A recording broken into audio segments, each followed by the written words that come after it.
Hi, this is Mark from Sound Matters, and today we're going to take a look at a couple of copies of the same album I have, try and determine which one may or may not be the first pressing of this record. So I've got two copies of Genesis Foxtrot here. One I suspect is a first pressing, the other one I suspect is a much later pressing further down the line. So what we're going to do is we're going to take a look at some of the matrix information in the runout groove, and we're going to take a look on Discogs to try and find what's going on. So before I get started, I think it's important to just address a small misconception that the letter A1, or the marking is A1 stamped into the deadwax, indicates a first pressing. So from the mastering engineers that I've spoken to, and you can see this on our article here, this simply isn't true. So what it does indicate is the cut number. If A1 lacquer fails at the manufacturer, then an A2 lacquer will be cut. The resulting disc will be a first pressing. So it's still a first pressing. It can still be a first pressing if it is listed as A2. So they also go on to say that when vinyl was a major release format, they would cut 5 sets of lacquers, so A sides and then B sides, and each one would be marked A1 to A5 and B1 to B5.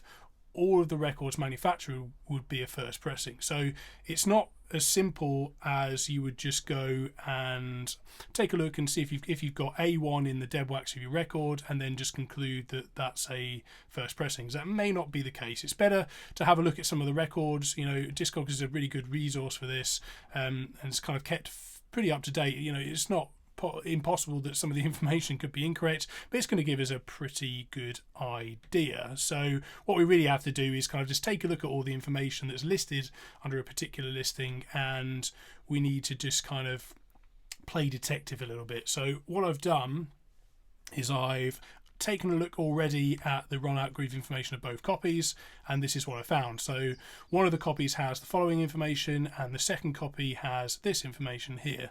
This is the one I suspect is the first pressing, partly because it has Graham Peckham, the well-known mastering engineer's etching and signature in there. So it's got Porky on one side and Pecco on the other, which is his staple signature. So I'm pretty certain that that is at least a very early copy. So what we're going to do is take a look here at the different versions that are listed, and the first one listed here under 1972 is this one. So I'm going to click on here.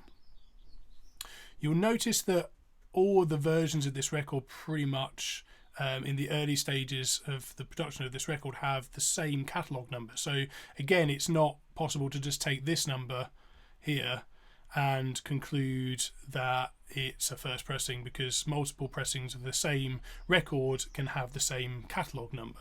So that's another point to remember there as well. But anyway, we're going to scroll down here and we're going to take a look at what they've listed within the barcodes and other identifiers, in other words the matrix runout information, and lo and behold, that looks basically the same. It is the same as the information I have on my copy. So it's looking like that's a first pressing. Now, unfortunately, somebody here in the notes has actually indicated that that is a first UK press, which is great to know. It also lists that it's a gatefold textured sleeve. So these are other clues and identifiers that we can use. And it also lists that it has red coloured text on the spine. So looking at that, yeah, it's pretty safe to conclude that we're looking at a first pressing with this copy right here. So really cool. So really pleased that I found that and that I can conclude that from the information on here. So, but what about that other copy there? So chances are then that this is further down the line. So let's just take a quick look at some of the other versions. We've got one of the key rooms here is Master Room here. So take a look further down. This is another copy from 1972. Not that one. Looks like it was cut by somebody else. Keep going down. There's another UK one here. Again, all with the same catalogue number. And a very similar version to mine, but you can see there's a slight difference in the numbers here.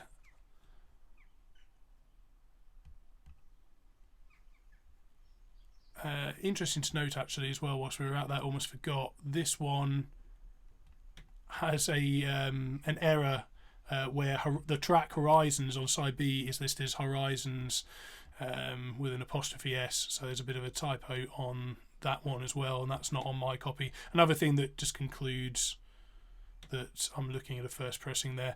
And then we've got lots of versions continuing down here. It says this is an actual second press.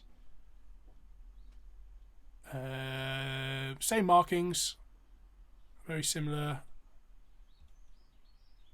but it's a repress, so that's a repress.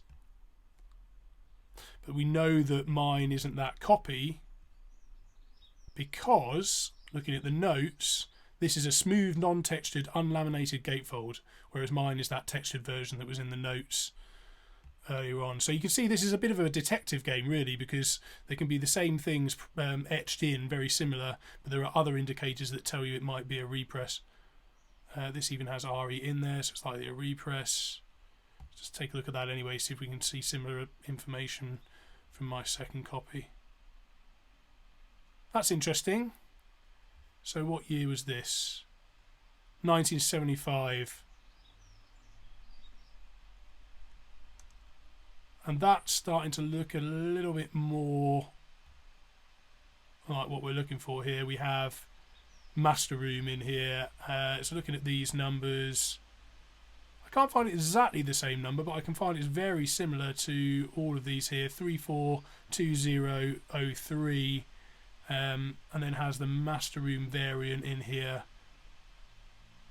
Still, looking at this is good enough for me. I would say that we're probably looking at a copy later, repress, likely 1975. So yeah, there you have it. That's a way that you can do that, just playing a little bit of detective work. Don't just simply rely on A1 or A2, just in case there is a different lacquer that ultimately gets used in the first pressing. That might not be the case. So yeah, just play detective a little bit, have a look at some of the information, check out all of the extra notes and everything that are listed here in Discogs, and you can get a pretty good example. So really nice to know that that's a first pressing. Hope this helped a little bit. If you've got any other tips or information in terms of your experience of looking for identifiers for first pressings, then do let us know in the comments.